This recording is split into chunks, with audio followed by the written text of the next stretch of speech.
गुवाहाटी नोगोरमानि पान्जाबारियाव थानाय श्रीमन्त शंकरदेव कलाक्षेत्रआव 6 साननि हाबाफारिजों foundation for Indian art and education आरो श्रीमन्त शंकरदेव कलाक्षेत्र ससाइटिनि बानजायनायाव थांनाय 19 फेब्रुवारिनिफ्राय जागायनाय साइट रिसार्च एन्ड सेनोग्राफि आयदाखौ लानानै मावबादा खालामनाया सोलिगासिनो।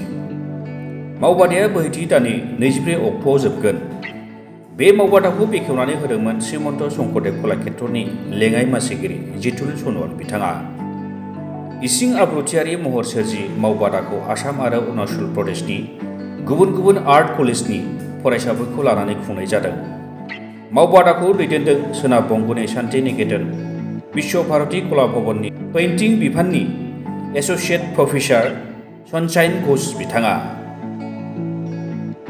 बे मावबादायाव आसाम आरो अरुणाचल प्रदेशनि फरायसाफ्रा गोसो गुदुङै बाहागो लाना गोजोननाय फोरमायदों।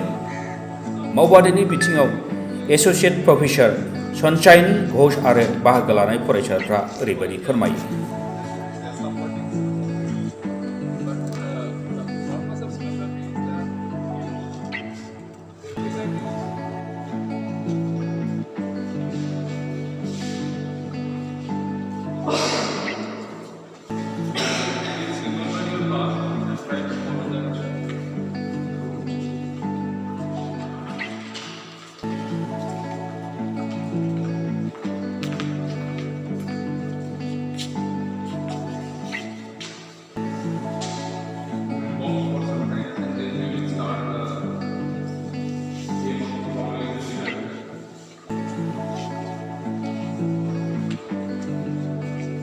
My name is Shanchayan Ghosh. I am a visual artist and also I'm an associate professor in Department of Painting, Kala Bhavan, Vishwa Bharati Shantiniketan.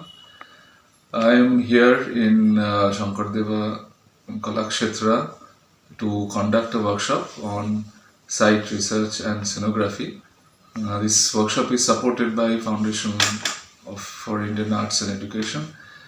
So this workshop is basically looking at our relationship to research as an art practice in reference to a particular location or a site, and then how we can translate that experience into another site.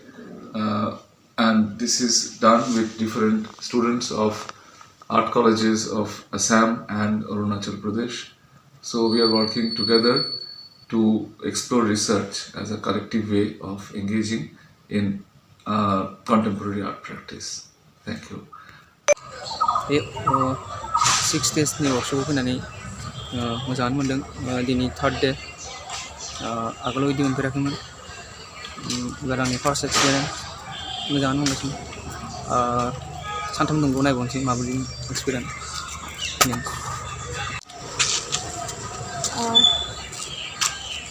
आं लिना दैमारि। आं वर्कशपआव फैदोंमोन आरो बेयाव दिनैनि 3rd day जाबाय।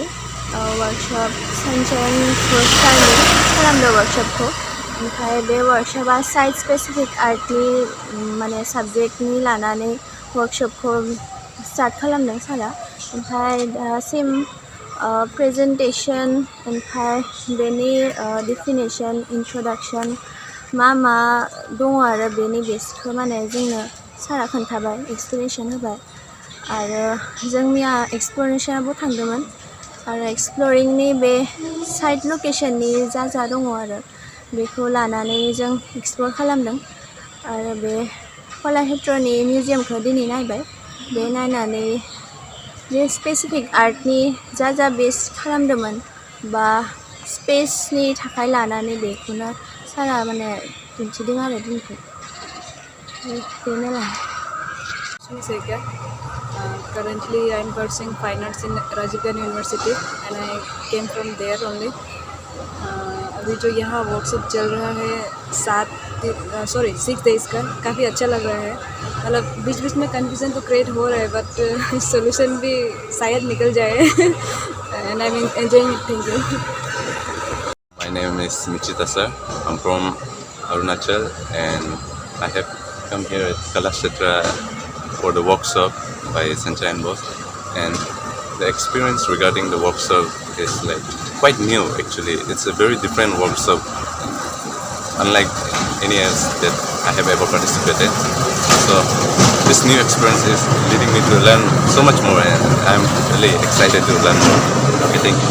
Hello' মই অনুপম Saikia visual artist আৰু মই lecturer in government art college মই শংকৰদেৱ কলাক্ষেত্ৰত 24 তাৰিখলৈকে হ'ব লগা 19 তাৰিখৰ পৰা 24 তাৰিখলৈ হ'ব লগা এটা ৱৰ্কশ্বপত জইন কৰিছোঁ সঞ্চয়ন দাই এই ৱৰ্কশ্বপটো কণ্ডাক্ট কৰিছে ৱৰ্কশ্বপটো হৈছে আৰ্ট ৰিচাৰ্চ এণ্ড চিনোগ্ৰাফি সো মই যি ধৰণৰ সাইটত প্ৰেক্টিছ কৰোঁ এই ৱৰ্কশ্বপটো মোৰ কাৰণে খুবেই ইম্পৰ্টেণ্ট আছিলে আৰু অসমৰ যিখিনি ষ্টুডেণ্ট আহিছে বা অৰুণাচলৰ এইখিনি ষ্টুডেণ্টৰ কাৰণেও খুব ইম্পৰ্টেণ্ট কাৰণ এনে ধৰণৰ আৰ্ট প্ৰেক্টিছ যে চিৰিয়াছ প্ৰেক্টিছ আৰু ইয়াত যে ৰিচাৰ্চ এটা জড়িত হৈ আছে এইখিনি মই শিকাৰ লগতে ষ্টুডেণ্টখিনিও শিকিছে যিখিনিয়ে আমাক মানে কামখিনি আগুৱাই নিয়া নিজৰ প্ৰেক্টিছক আৰ্টক আগুৱাই নিয়া বহুতখিনি সহায় কৰিব আৰু গোটেইখিনি এটা প্লেনত কমপ্লিটলি ৱৰ্কশ্বপটো কণ্ডাক্ট হৈ আছে আমি কলাক্ষেত্ৰৰ ওচৰৰ জাগাবিলাকতো গৈছোঁ তাৰ পৰা আমি কেনেধৰণৰ এটা ৰিচাৰ্চ ডেভেলপ কৰি এটা